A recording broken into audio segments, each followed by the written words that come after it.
Hello and welcome back to Honey Spoke, your cozy corner for timeless stories. This week we're going to read Chapter 2 of Woodside by Caroline Hadley. I did just want to say that this chapter did not have any new photos, so I am reusing the ones from last week.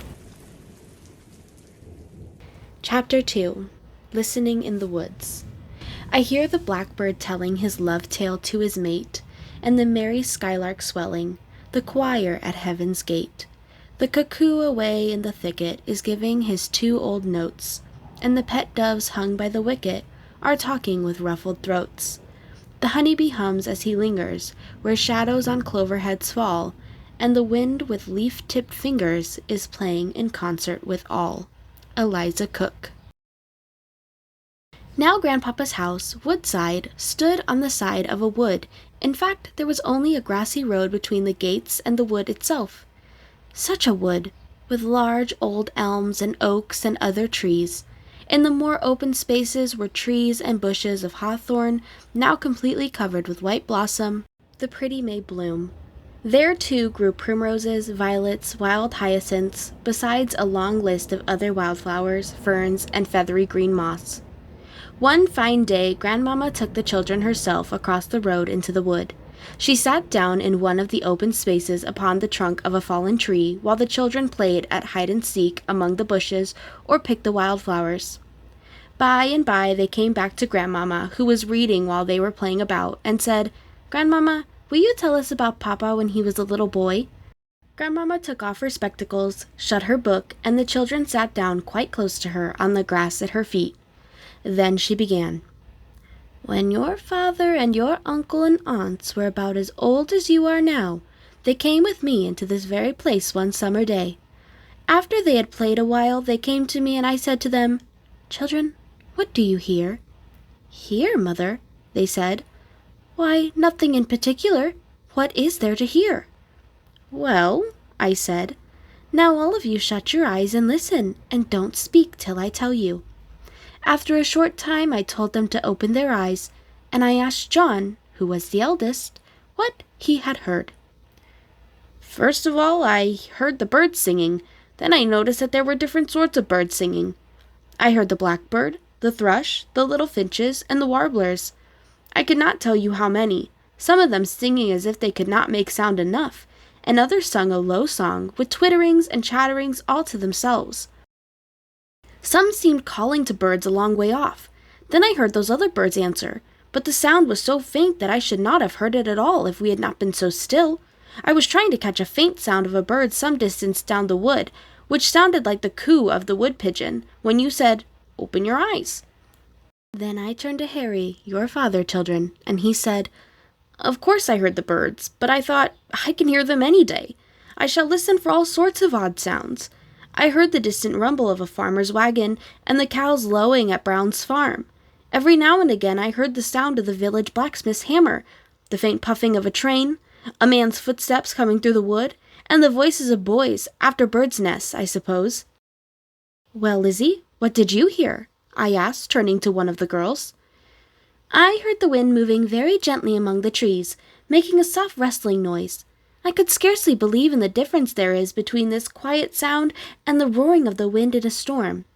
Then I heard the wild bees hum, and the little tiny noises made by the small creatures that live in the wood.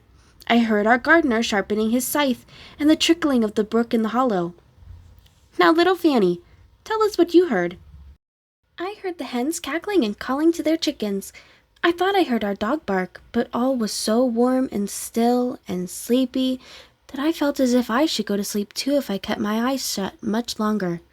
I heard the birds, though, and a great bumblebee that flew by when our eyes were shut.' 'Now, children,' I said, 'you have all heard something, and yet a little while ago you told me there was nothing particular to hear, nor is there if you hear without listening.' Here Grandmama stopped a while, then, looking at the children at her feet, said there was a poet once who wrote about a little girl called Lucy. She lived among all the beautiful things that are to be seen in the country, and she loved them dearly.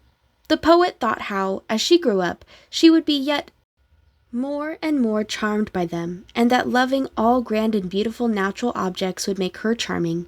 Among other things, he said, She shall lean her ear in many a secret place, and beauty born of murmuring sound shall pass into her face. How can sound show itself in a face, Grandmama? Asked Jack. Supposing you heard a loud, sudden scream, you would be startled and frightened by the cry. If you heard a tremendous clap of thunder, you might look a little frightened too. But you would also look solemn and still as you heard the grand sound. But you would have quite another look if you were lying on your back under a shady tree some calm summer evening, listening to the low song of the birds, and to the many sounds that are almost silence. Cuckoo! Cuckoo! Oh, Grandmama, there's the cuckoo! Cried all the children at once. Yes, there are a great many cuckoos about here.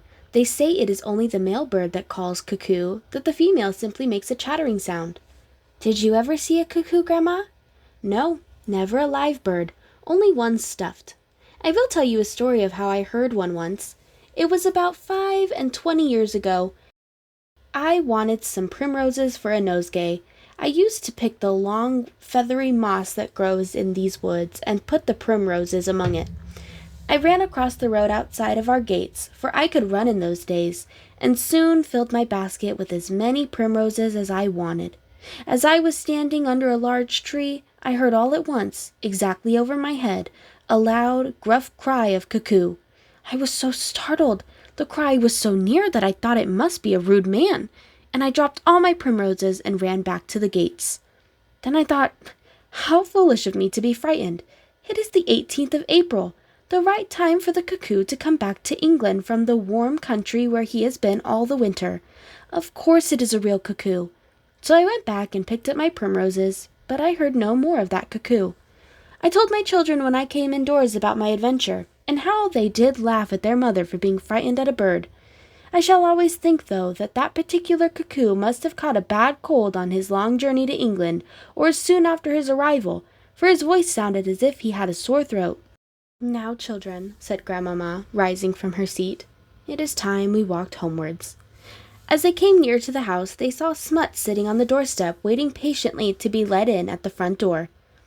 Within a short distance of the house was a brook, almost hidden in places by overhanging bushes and long reedy grasses. Then it flowed into more open ground, but it was very quiet in its flow, for the bed was soft and not stony.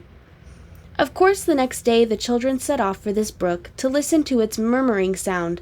Jack lay down upon the ground and leaned his head over the brook, thinking he could hear better in that fashion. Mary said she should sit down by a bend in the stream and be comfortable, for she was sure she could not listen well if she were afraid of rolling into the water, while little Annie sat by her sister's side, holding her hand and shutting her eyes. If you had seen those children then, you would have wondered what they were doing. They were so serious and intent, but by the quiet upon their faces they seemed to enjoy the music of the softly flowing stream. So low was the sound that you would hardly have noticed it if you had not been thinking about it. Often during this visit they would have games at harking, as they called it, for they said, "We may as well hear as much as we can, as our father and uncle and aunts did when they were children." They would shut their eyes for some minutes, and then they would tell each other what they had heard. I can tell you their ears grew very sharp with all this practice, for, like other children, they had their quiet moods, when under the lofty forest trees or in the garden nooks they would listen, not for fun, but for enjoyment. That was the end of Chapter 2 of Woodside by Caroline Hadley. Thank you again for coming and listening to our story. If you guys would like to subscribe or comment, please feel free. Thank you for listening, and have a good day.